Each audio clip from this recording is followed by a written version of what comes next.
Hey guys, it's the smart couple again, and welcome to Relationship Hub.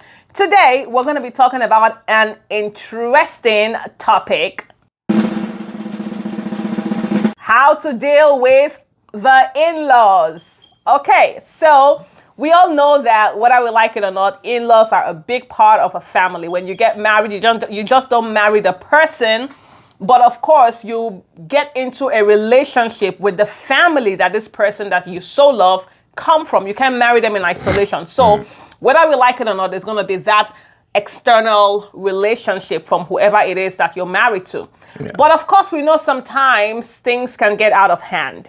And we're here to navigate you through how to deal with in-laws so that you have a beautiful relationship with your spouse and also with your in-laws. Who says you can't have a good relationship with your in-laws? Who says your in-laws have to be your enemies or your rivals? You can have them both. So let's dig into it. How do we deal with in-laws? Wow, that was a good introduction, and Thank you. Well. I like it. Thank you. Yeah, family. Dealing with families or dealing with in-laws, there are some areas where it is less intrusive, and there are some other areas or some other culture where it is more intrusive. They are more intrusive. And so let's just talk on a general note, whether there's an intrusive culture or less intrusive culture. One of the ways to keep your family in a good place with your spouse, it's by keeping certain things private. Now, what do I mean by that? When you keep exposing your spouse issues that are happening to your family members when you're married, any little thing that happens, you call your brothers, you call your sisters, and you just tell them about what your wife did or what your husband is doing. Not because they hate him, but because they love you a lot. Before you know, unconsciously they start forming an idea. They start taking sides, and with that, it begins to affect you, or they begin to relate to your spouse in a way that you did not ordinarily expect that it will happen. But why? Well, why did they do that? Because there are some things that should have been kept private within the family that you have taken out. So that means you are the one that actually invited them to have a say in your marriage. That's one. Yeah, I mean, what else can we keep private? Because there are some things that some people don't know that they have to keep private. What else do you think people need to keep private? Because this is a really deep thing you just talked about. Yes. Like if you maybe you offended me, or you did not, my spouse offended me, or let's use you and I as a case study. You offend me, instead of me to deal with it, talk to you that I don't like what you did. I'm calling a brother, I'm calling a sister, I'm calling my mom and saying, Mom, this is my wife. I don't know what's wrong with her. She doesn't have home training. She doesn't know how to cook. Or when she cook, I just find it hard to eat it. Our food is not like yours. So before you know, your mom will now one day say, my son is suffering. I need to move to my son's house and cook for him. And before you know, your mom is moving home and wants to come to be cooking for you, because that motherly instinct is still there. So unconsciously, she doesn't know that she's intruding into a new home or a family, that she just wants to be in charge. When she comes, she wants to be in charge of the kitchen because the husband has already told her that my wife don't know how to cook. So some of these things, deal with it within your home. That is just a situation I gave, but that's not limited to cooking or something. When there's an issue, keep it to yourself. I would say, for this reason shall a man leave his father and mother and cleave to his wife, and they both shall be one flesh. So keep things between yourself. So another way I believe we need to deal with in-laws in order to have healthy boundaries, healthy relationship, is to, whenever there's a problem, do not allow your spouse to be the one to face your family or to address the issue with your family. Because at the end of the day, when that happens, they could see your spouse as the enemy. Some things that you would have been able to say to your family, that they will accept it and take it just normal. If she said the same thing, it would be like an insult. It would be like, oh my gosh, she's so rude. Oh boy. Because that's you sending her or sending him into the lion's den. when you know how to deal with the lion, so to speak. Yeah. So one of the best ways is when there's an issue, no matter what the situation is, be the one to deal with your family. Because when you deal with them, you can tell them, look, I don't like how you spoke to my husband, how you spoke to my wife. I don't want you coming in, doing this. Mm-hmm. And they'll respect that. But if the other person comes and says that thing, then they may not take it the exact same way. So it is just Very wisdom. True. Very true. It's wisdom don't push your spouse to go deal with the situation that you are supposed to deal with Right. your own family that you came from. So I think that's one of the best things to do, because some people like for just instance, they want to come visit, just what you said, when they just want to come visit, and it's not a convenient time for you guys as a family. It will be in place, or it will be better if you tell them, mommy or dad or uncle or friend, this sister, this is not the right time. Yeah. Than your husband picking phone and telling your sisters or your relative, please don't come now. We cannot accommodate you right now. They will sense it differently than when you address the issue. That's a very good one. Yeah. Yeah, that's a very good one. So one other thing that I think that we need to talk about here is present your spouse in a better light to your family by using phrases like "we agreed," "we decided," "we decide to send you money for your rent," "we did this." It's so important because it's wisdom. The Bible says wisdom is profitable to direct. So when you are married and you keep, anytime your relative or family member ask you for money, and you just send it, I decided to send you this money. I decided to send you this cash to take care of this business. Sometimes they see their brother, our brother is doing really well, even though he's married. We've not received anything from the wife. But unknowingly to them, that whatever comes out of you is something that would have been used for both of you. So when you are sending that money, or the woman, when you are sending something to your relative, even if your husband was not aware or something, tell them, my husband and I, say we should send you this money to take care of this responsibility or for this rent. That is what I do. And it's so important that my family members, they see my wife like gold, because of the way I presented my wife to them. And many of them had the opportunity to later come and see for themselves, But meanwhile, if a mind is already biased, right? If I had not sold her right to them, if they already had a biased mind before they come here to visit and they see her, because they already have a biased mind, when they come, they will look for fault. Because whatever you are looking for, you will find. Oh yeah. If you already have a biased mind against someone, when you come and when you see the person, no matter what the person does, it's going to be like trying to make something good from something that is already spoiled. Okay. So what you should do, sell your spouse to them by you doing good. Even if your husband is so stingy that he will not want to send money or do anything or help anyone. But when you keep doing the good thing and you are using it puts the husband or your spouse in a good light. Yeah. And, also still talking about, how to treat your spouse in front of your family. One of the things I would say is edify your spouse in front of your family. I don't care that you guys come home and you knuckleheads or you fight or whatever. Yeah. When you are before your family, edify your spouse, because the way you present them is the way they will treat them. Right. If you present them as, this little stupid woman who is always so annoying, doesn't get anything right. For example, let me give you an example. You're talking to them and your wife calls, it's just my wife. My husband, I'll call him back. But when you treat your spouse like gold, you're talking to them about something important. My husband is calling. Can I call you back? You treat your spouse with such urgency. You talk to your spouse. They are the best person in the whole world. You can't find no fault with your spouse. I'm not saying when you're doing something wrong, you hide that they're killing you at home because you're trying to edify them. But I'm saying, speak good of them. Speak highly of your spouse. When you speak highly of your spouse, they will also begin to speak, and they would see how important or how precious your spouse is to you. Right. That's one thing my husband did so well for me. The way he presented me, even before I met his family members, the way he presented me to them, they think that I'm the best thing on the planet. Yeah. Like, that even if we have an issue now, they will blame me. They would beat him up for me.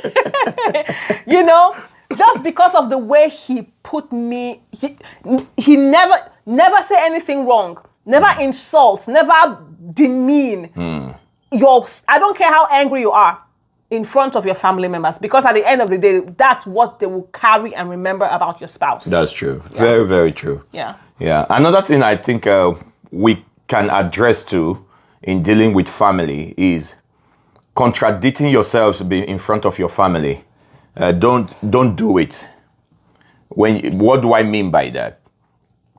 Maybe your spouse is saying something in front of your family, and you just contradict. No, we will not do that. Maybe even if your spouse disagrees with your family member at that moment, and you wanted to go the other way around, or you wanted to do what they requested, and your wife said no or something in front of them, just say, okay, brother, sister, daddy, mommy, we will talk about it and get back to you. You know, just support her that moment. Then when you guys get home, tell her that, honey, the point is, I think those people, we can handle this situation, or we can do this. We don't have to do it all, but we can handle this, or we can do that. Then you agree. Then you come back now to speak with one voice. Possibly let her do this. Oh, well, after we go through some things, although we know it's going to take sacrifice, but we have decided to do it, or we decided to send you X amount of money to take care of this problem. Or let's not just even take it only to money. We have decided to take this responsibility. You know, but it will be better off in that way than when you just say no, or no, you contradict, and two of you start arguing in front of your family. Then when they leave, they said, that is wife, or that's her husband. He's so mean. Look at what he just said no to us, you know. And thank God, that's why our son stood up for us. Or that's why our daughter stood up for us, you know. So let it be. Let them perceive that two of you speak in one voice. You guys are on the same page on matters. Whether you disagree to what the opinion is at that moment, two of you will always have a retrieve, get back home and talk about it. Then you can tell her your disagreement, or let her tell him your disagreement, and let him or her see from a different perspective. And at the end of the day, you are putting a solid front. Yes. That nobody is looked down upon. Yes. By the family members. Yes, you know, kind of piggybacking on that, when it comes to not contradicting each other. You know, I've seen this a lot where someone is married and then there is a disagreement, and the spouse stands with their family and the spouse is left alone.